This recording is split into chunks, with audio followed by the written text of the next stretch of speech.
bonsoir. Alors, ici à ma place ce soir, normalement, c'était Enoch. Je crois qu'il est là, je lui fais coucou. Enoch devait prendre la parole pour raconter son histoire, raconter le travail que représente l'intégration en France quand on est un mineur, isolé et en plus migrant. En dernière minute, il a changé d'avis. Il m'a expliqué qu'il souhaite maintenant avoir une vie invisible. J'ai entendu par là, normale, entre guillemets. Il souhaite qu'on ne le voit pas plus que les autres, pas plus que nous.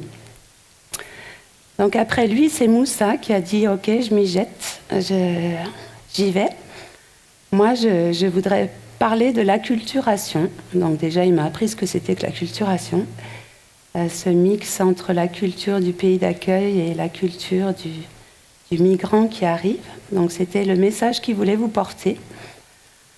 En tout cas, tour à tour, tous les jeunes qui ont eu envie à un moment donné de venir prendre la parole et qui finalement ont eu peur et n'ont pas osé, c'était toujours dans l'idée que vous les compreniez mieux pour avoir envie de les rencontrer et de les accueillir. Tous se sont rétractés parce que tous ont eu peur, parce que être mineur, isolé, migrant, c'est pas simple.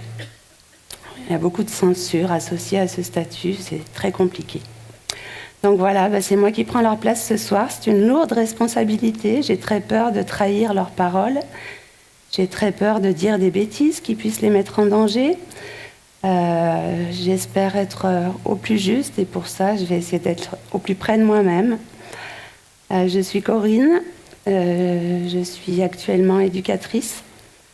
J'accompagne une trentaine de jeunes mineurs isolés ou majeurs isolés en provenance d'Afrique. Auparavant, j'ai fait une mission lors de laquelle j'ai rencontré Enoch, qui lui est érythréen, suite au démantèlement de la jungle de Calais. Voilà, j'aime mon travail, j'aime ma mission. Je voudrais aller au-delà de ce que j'ai à faire auprès d'eux. Et je voudrais vous donner envie de prendre votre part dans cet accueil. Plutôt que donner des jugements, critiquer la politique, on a tous à faire dans ce sens-là, si on veut, et on va devoir le faire, bien vivre ensemble de manière harmonieuse. Donc le premier message qui leur semble important que je vous porte, c'est le fait qu'ils n'ont pas choisi d'être ici pour aucun d'eux. Aucun migrant ne décide de laisser sa famille, ses racines, sa culture, ses danses, ses chants, juste pour le plaisir du voyage et du périple, et Dieu sait le périple. Les médias en parlent de plus en plus. Ils sont là, ils n'ont pas choisi.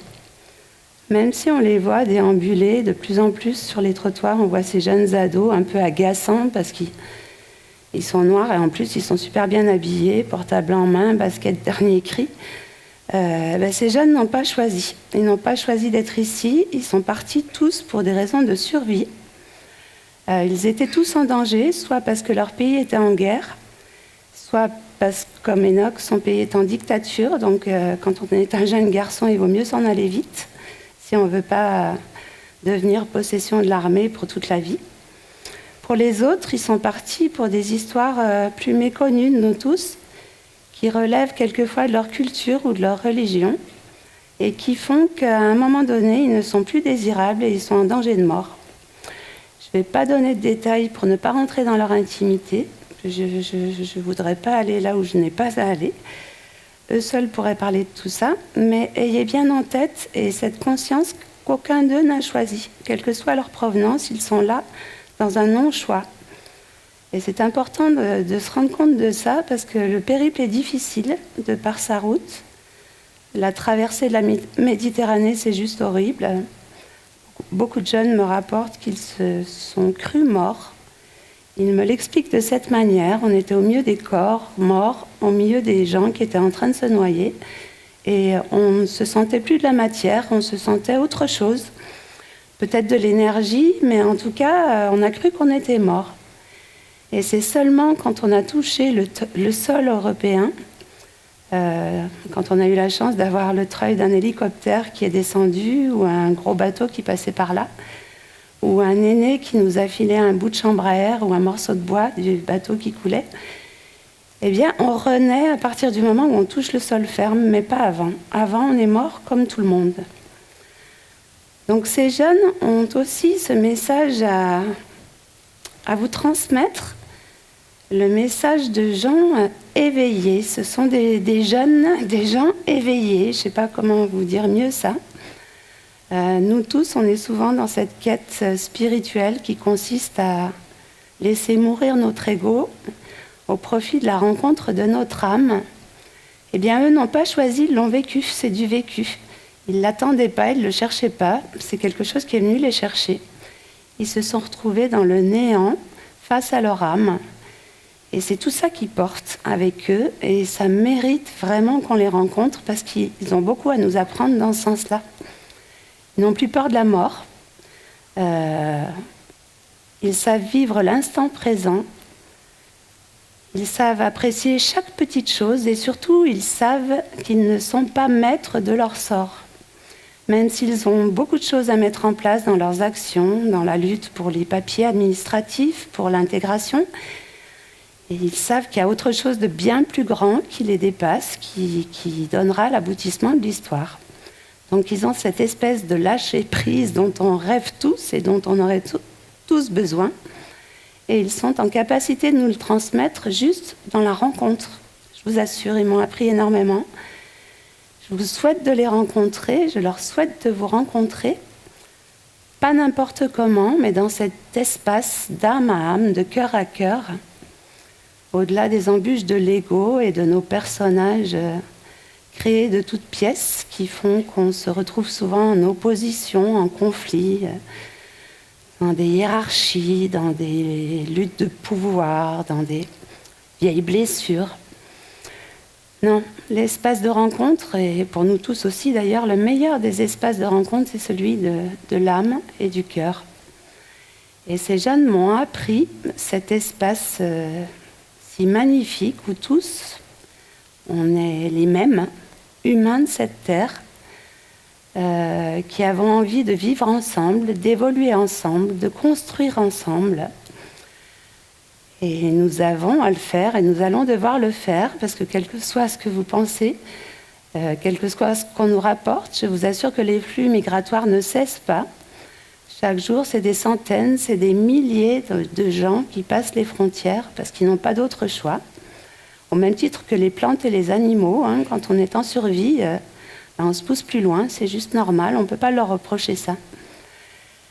Voyez donc cette richesse de ce mélange qui est impossible à éviter, qui est riche et qui vaut la peine. Eux ont cette dimension spirituelle à nous transmettre, à nous apprendre, un beau chemin. Et nous, peut-être, avons toute cette confiance en l'humain à leur redonner, parce qu'ils l'ont perdue. Sur leur périple, ils ont été trahis maintes et maintes fois par même les plus gentils en façade. Donc ils ont perdu cette confiance en l'homme, et nous pouvons très facilement leur redonner confiance en l'humain, en osant s'approcher d'eux, cœur ouvert. Si ce n'est pas tout à fait ouvert, ils vont vous aider, vous allez voir. Et puis leur redonner possession de ce que les politiques oublient de prendre en compte. La politique remplit sa mission, hein, normalement, mais en général c'est fait. Les besoins fondamentaux sont assouvis, boire, manger, être abrité. Mais je suis convaincue, et je suis sûre que vous le savez aussi, c'est pas suffisant quand on est un humain de vivre dans ces conditions. On a d'autres besoins, des besoins d'intégrité, des besoins d'autonomie, de s'autonomer, des besoins d'exprimer son soi, son moi intérieur avec ses dons, ses goûts, ses valeurs.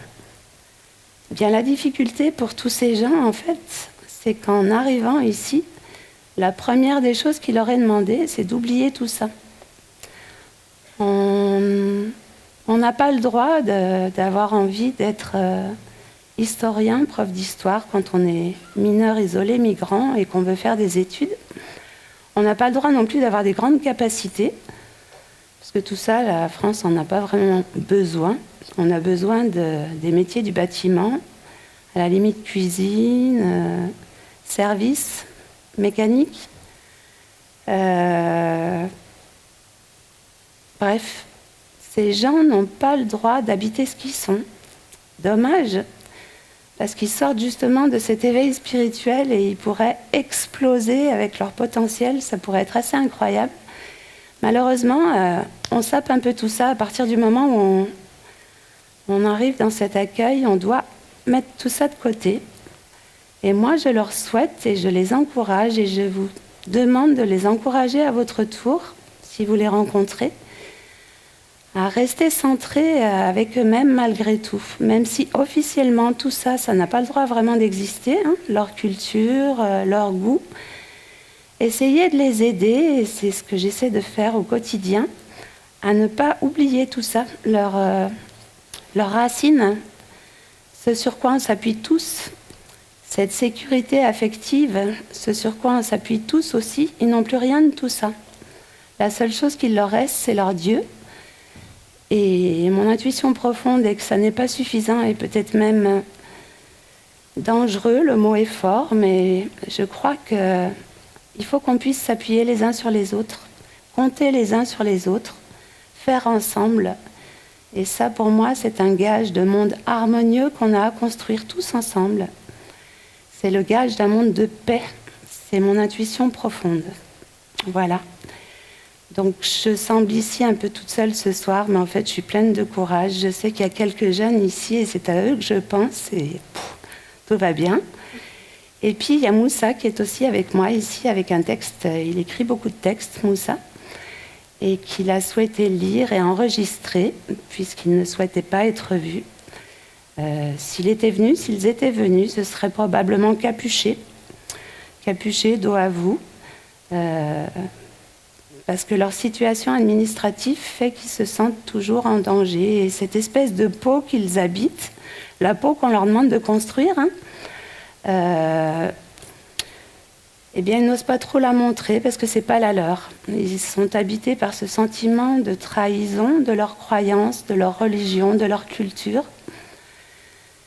Cette sensation de triche à avoir à se déguiser en jeune européen dans l'hyperconsommation. Mais ils ont bien compris, comme tous les jeunes d'ici d'ailleurs, que quand on veut se faire une place, on doit passer par là. Donc je vous laisse écouter 2 minutes Moussa avec un magnifique texte, comme il sait bien les faire. Et puis c'est avec lui qu'on terminera. L'hospitalité. Merci pour ton accueil. Merci pour les réfugiés de Syrie. Merci pour les petits migrants. Merci pour les orphelins de guerre. Toi qui es aussi l'âme des orphelins. Toi qui nous as donné sourire. Toi qui m'as fait oublier mes souvenirs passés. Toi, terre de France, qui réunit l'ensemble de la terre. Toi qui accueilles sans compte de la religion, de la race. Terre d'accueil. Terre hospitalière. Pour moi, tu es comme une mère. C'est pas la France qui l'aime, mais sa population si merveilleuse. Grâce à toi, j'ai croisé mes parents sans lieu de sang. Mes frères, mes sœurs. Perçu, ressenti, sensation, choc, hommage, Moussa. Merci à vous de m'avoir écouté.